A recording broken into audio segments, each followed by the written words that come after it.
And welcome back. We've got some other big games on this afternoon. We've had a lot of callers wanting to know who is that magnificent photo at my left or right, whichever way you're looking at the TV. That man there in that photo right there. There he is. Look, watch me thumb. I can tell you now, it's Taylor Reynolds from the North Geelong Magpies. Have a look at that in flight. Don't you worry about that.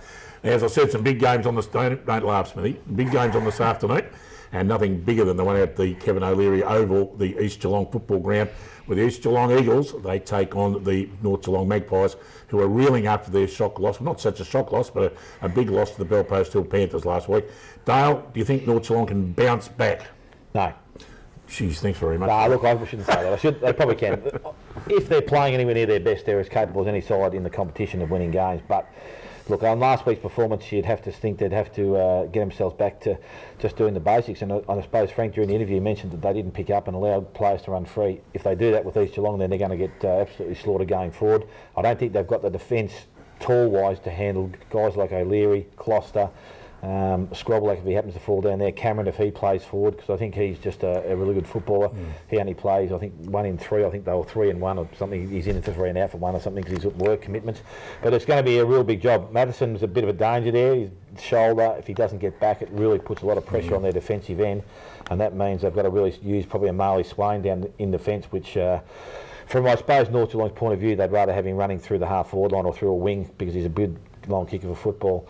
Big challenge for them. North Geelong are hanging there by tender hooks. The Tommy Tigers, Dick, they're coming after you. And they're playing the Lions later on this afternoon, and that could be a big percentage, so it mightn't be that great by the end of the day. But East Geelong were okay last week, weren't too disappointing. I suppose they'd be disappointed in losing that game, because as I said before, I think the top 3 are the only 3 sides that can win the grand final this year. If you finish from 4th and 5th, I don't like their chances. East Geelong have got that only chance. I don't think North can get to a top 3 position now, or mathematically they probably can, but I don't think the top side's going to lose enough games.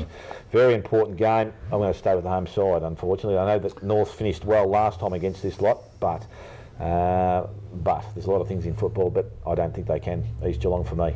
Gee, thanks for the confidence, Smithy. I'm really impressed about that. I want to know where the beanie was, mate. That's what I'm looking for. No, the beanie's banned. Frank told me I'm not allowed to do it again, trying to keep the lid on things. I was a bad boy for putting the beanie on the other week.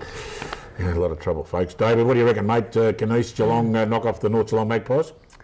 Yeah, East Geelong at home are very tough, and we've played North Geelong twice, and I thought they were very good. Even in round 1 when we kicked a lot of points, they were very good. And yeah, they probably should have got over the top of us a couple of weeks ago, and I know you're still hurting from that. But East Geelong at home are very good. If North Geelong's run off their half-back line is very, very good. And if they pick up their players better than they did last week, they allow Belpost to chip it around and probably a little bit unaccountable. So if North Geelong do pick up all the East Geelong players and get that run off their half-back line like they did against us, it'll be a close game, but I think East Geelong will win. When you sit down, you obviously look at these 2 sides. Who are the 2 key players that you look at? Obviously, Briggy's one from North Geelong. Yeah, there's no doubt it's forward line, but geez, there's a couple of really good players off their half-back line. They matched up pretty well. Like, even if we had all our players in, I still reckon they would have matched up across our half-forward line quite well. Because Cameron Fletcher's one of them. Correct, yep. And this bloke on the picture here, he's pretty handy. And I was about to say, obviously, Reynolds as well. And even if you don't have the strongest midfield, but if you can get that run off half-back and make our half-forward line accountable, and obviously use your wings, which they did against us quite well, I suppose that'll be the telling. But East Geelong got a pretty good forward line, and so they're going to have to be able to man up, and especially man up through the midfield. Indeed. Well, wish you hadn't have brought up about the game a couple of weeks ago. Leach, you never won. You did anyway. That's okay. The North Geelong Magpies will bounce back again. Don't worry about that. Out of the Devils' playground, the Corio Devils, they take on Winchelsea from the Gun Club, and of course Corio Devils had a good win last weekend. They're showing a bit of form, maybe a bit late in the season now, but Daniel Harrison obviously kicked a lot of goals from them, and they must be brimming with confidence, Smithy, at the moment. Well, I suppose it's not a bad performance. I don't know who this Daniel Harrison is. It might be one of their junior footballers that's come through, but it's not a regular senior bloke that I'm aware of that has played a lot of senior football this year. And 2 of their other best players this week, the 2 Liversae boys, and they're both definitely under 18 kids. So their junior program out there and under Nevada Cornwall are going really, really well. So it's good to see that these kids can come up and play at a senior level and be comfortable doing so. I suppose now the big problem will be can they provide that consistency 2 weeks in a row, and against, I reckon, a pretty good Winchelsea side is probably one of the disappointments this year. I think they've been pretty good. From all reports, I was speaking to the coach a couple of weeks back, and he's probably a little bit disappointed in just their postponed application to getting to training and doing the right things in the later stage of the season when they can't make finals football. I'll pick Winchelsea because I think they are a pretty well-grounded side. The two Hargrave boys, we keep mentioning them. Warren Ashwell through the middle. He's a big mobile bloke and plays some good footy, but I just think they'll have too much general run for the young Cryo side. David?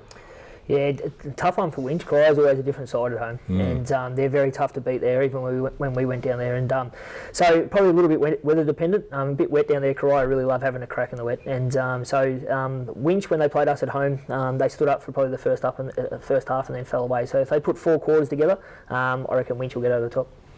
Geelong West weren't disgraced last week. They come up pretty well against the Tommy Tides. It probably gave them a little bit of a fright, actually, but they're playing at home out at the Church Street Oval.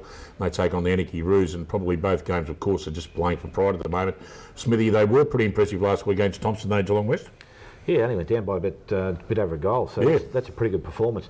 And as I said, if you had said the week before who would win this game, I would have said Anarchy quite easily, but playing at home last week against Corio, they've come unstuck. Now, they had, I think, 3 or 4 more scoring shots than Corio, but as you said, good kicking wins games of football. I think if they play anywhere near their best, I think they have got the side that can still beat Geelong West, and again, the consistency will be a thing that can let Geelong West down a bit. So I'm going to pick Anarchy to win this game, but I don't think the margin will be all that great. David? Yeah, I'm going to go the other way on this one. I reckon Geelong West are going to have a crack. I reckon they did have a crack last week, and I reckon they've set themselves for the last 4 or 5 games and see if they get a couple of wins on the board. And they always show pretty good spirit, even though they've had a tough couple of years. So I'm going to back them in on hopefully they get the 4 points and they get the club get going again for the last couple of games. Yeah, it's great for West the way they've found a bit of form now. I guess the way they started the season, we thought they might be, have a fair crack and playing now at the Church Street Oval, getting away from the backyard. But yeah, hopefully for next year it'll be a big year for the West Shooters.